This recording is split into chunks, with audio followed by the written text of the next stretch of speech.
Hey there, future nurses. Welcome to today's Explainer. I'm your instructor, and today, we are absolutely mastering the cardiovascular system. But we're doing it with a strict, completely unwavering focus on clinical judgment, prioritization, and NCLEX safety. You know, as you prepare for your exams and step into your future clinical practice, understanding the heart isn't just about memorizing anatomy, it's about looking at a patient and recognizing life-threatening shifts in their condition before they even happen. Let's get right into it. Here is our quick roadmap for today. We'll knock out cardiovascular nursing priorities, jump into heart failure assessment, break down the digoxin safety protocol, cover cardiac catheterization care, and wrap it all up with a high-stakes 5-minute NCLEX challenge. All right, part 1, cardiovascular nursing priorities. Okay, let's establish our absolute non-negotiables for any cardiovascular patient: gas exchange and perfusion. Basically, the heart is the body's ultimate oxygen transport system, right? So let's look at the cornerstone disorder, heart failure. By definition, heart failure is simply the inability of the heart to pump a sufficient amount of blood to meet the metabolic and oxygen needs of the body. Think about what that actually means on the floor. Whether you're treating an adult with chronic heart disease or a pediatric patient with a congenital defect that's putting way too much pressure on the myocardium, the end result is exactly the same: the pump is failing. And that failure directly threatens our core priorities of tissue perfusion and systemic oxygenation. Moving right along to part 2, heart failure assessment. Now, how does a feeling pump actually look in your patient? You've got to be able to look at them and know instantly which side of their heart is struggling. Left-sided failure, that backs up directly into the lungs. If the left ventricle can't push blood forward, it literally pulls backward into the pulmonary system. That gives you pulmonary crackles, dyspnea, a chronic cough, and orthopnea. Right-sided failure, on the flip side, creates a massive systemic backup. The right ventricle fails, and all that fluid backs up into the body itself. You'll see ascites, jugular vein distension, dependent or peripheral edema, and noticeable weight gain. Visualizing this forward and backward flow is the secret to mastering these assessments. So the real trick is catching the early signs before your patient spirals into a full crisis. What does early heart failure look like? Well, tachycardia, especially when they are just resting or doing something super light, is a massive red flag. The heart is beating faster, just trying to compensate for its weak pump. You're also going to see tachypnea, fatigue, and irritability. But please pay super close attention to that last point: sudden weight gain. Monitoring daily weights is non-negotiable. A weight gain of just 0.5 kilograms, that's 1 single pound in a day, strictly signals dangerous fluid accumulation. It's honestly one of your most reliable early indicators that fluid retention is worsening. Okay, part 3, the digoxin safety protocol. Let's talk about a high-risk drug you are guaranteed to see on the NCLEX and out there in practice: digoxin. Because it increases the force of the heart's contraction while simultaneously slowing the heart rate down, the safety protocols around it are incredibly strict. Digoxin has a notoriously narrow therapeutic window. We're talking an optimal level between just 0.5 and 0.8 nanograms per milliliter. Because of this super tight margin, your nursing role requires absolute precision. You absolutely must assess the apical pulse for 1 full minute before you administer it. If the pulse is below the ordered parameters, say less than 90 to 110 in infants or less than 70 in older children and adults, you have to hold that med and notify the provider. No exceptions. So toxicity officially hits when those serum levels creep over 0.8 nanograms per milliliter. But here's the thing: you won't always have fresh lab results sitting in front of you. You have to spot the physical signs. Now, you might immediately think of cardiac symptoms. Actually, scratch that. You definitely will think of cardiac symptoms, like bradycardia and dysrhythmias. But the real emphasis here: the gastrointestinal system. Things like anorexia, poor feeding, nausea, and vomiting are absolutely critical early warning signs of digoxin toxicity that you just cannot ignore. Furthermore, you must remember this vital potassium connection. A serum potassium level below 3.5 milliequivalents per liter is hypokalemia.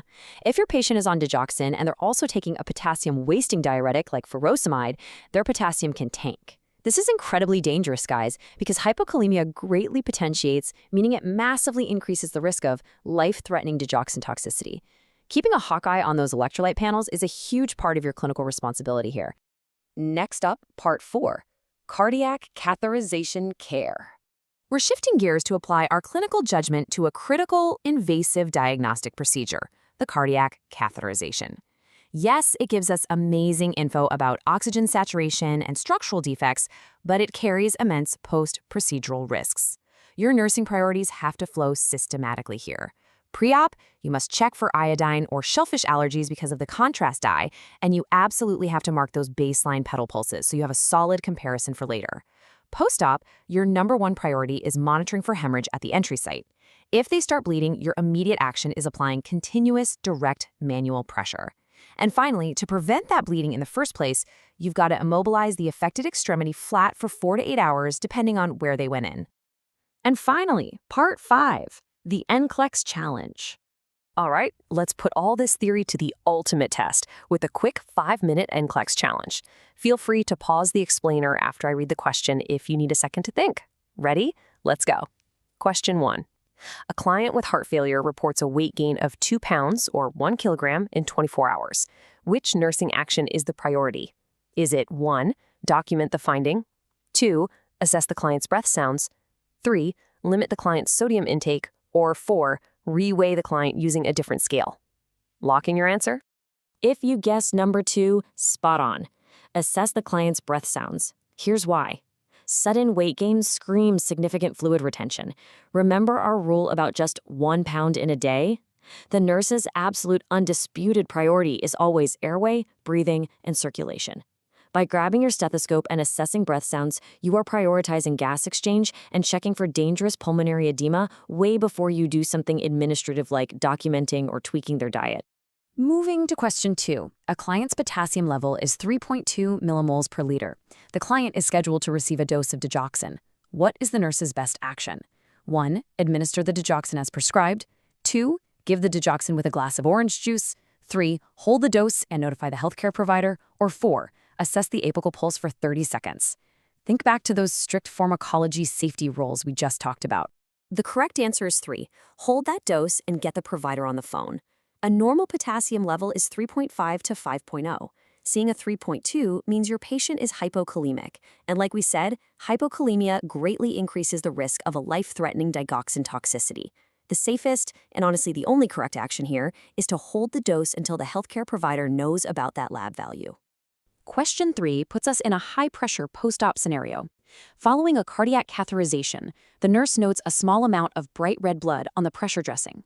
Which action should the nurse take first? 1, apply a new dressing over the old one. 2, notify the surgeon immediately. 3, check the client's pedal pulses. Or 4, apply continuous direct pressure to the site. What's your immediate gut reaction here? The absolute best action is 4, apply continuous direct pressure to the site. If hemorrhage is happening right at an arterial entry site, your immediate life-saving priority is to physically stop that bleeding. You don't walk away to call the surgeon, and you certainly don't waste time looking for a pedal pulse when the patient is actively bleeding from a major vessel. You get in there and apply firm, direct pressure immediately. You are doing great. Let's keep that momentum going with question 4. The nurse is teaching a client about digoxin administration at home. Which statement by the client indicates a need for further instruction? 1, I will take my pulse before every dose. 2, if I vomit, I will take a second dose to be safe. 3, I won't mix my medicine with my morning oatmeal. Or 4, I will call the doctor if I start seeing yellow halos or feel nauseous. Read carefully. Look for the dangerous misunderstanding. The dangerous misunderstanding here is number 2. If I vomit, I will take a second dose to be safe. A patient should never, ever, double up on a missed dose, and they absolutely shouldn't take a second dose if they throw it up. Remember what we covered. Vomiting itself is a primary, giant red flag clinical sign of digoxin toxicity. Taking more of the drug in that state could be fatal. Last one, question 5. Let's finish strong. To decrease the work of breathing in a client experiencing respiratory distress due to heart failure, which position should the nurse utilize? 1, supine. 2, Trendelenburg. 3, reverse Trendelenburg. Or 4, left lateral recumbent. Think about gravity, fluid, and how hard those lungs are working. And the correct choice is 3, reverse Trendelenburg. If your patient is struggling to breathe, placing them in a reverse Trendelenburg position or a semi to high Fowler's position elevates that head and upper body. You're using gravity to your advantage to pull abdominal organs away from the diaphragm. This expands lung capacity, decreases the exhausting workload of breathing, and perfectly addresses our number 1 priority, gas exchange. And that is a wrap on today's Explainer. You just crushed some intensely critical cardiovascular concepts simply by keeping your focus locked on gas exchange, perfusion, and safety. Whether it's catching fluid overload with daily weights, aggressively protecting your patient from digoxin toxicity, or throwing your weight into direct pressure after a catheterization, it is your clinical judgment that truly saves lives. So I'll leave you with this. How are you going to apply this exact same ruthless prioritization logic to your next clinical shift or study session? Keep that focused mindset, future nurses, and I will see you in the next one.